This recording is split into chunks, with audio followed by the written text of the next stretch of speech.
Minu kogukonna praktika lugu. Tutvumine.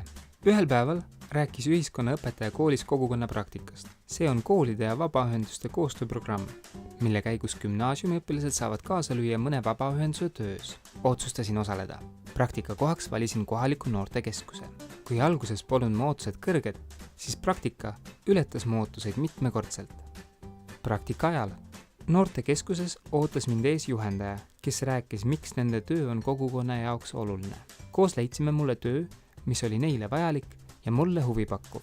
Ettevalmistustööd seoses avatud noortekeskuse projektikonkursiga.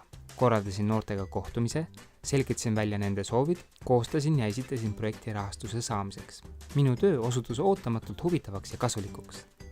Peale praktikat toimus osaluskohvik koolis, kus sain jagada enda kogemust oma võimalikust tuleviku töökohast noorsootöötajana, ürituse juhtimisest, plakatite kujundamisest, hinnapakkumise küsimisest ja paljust muust.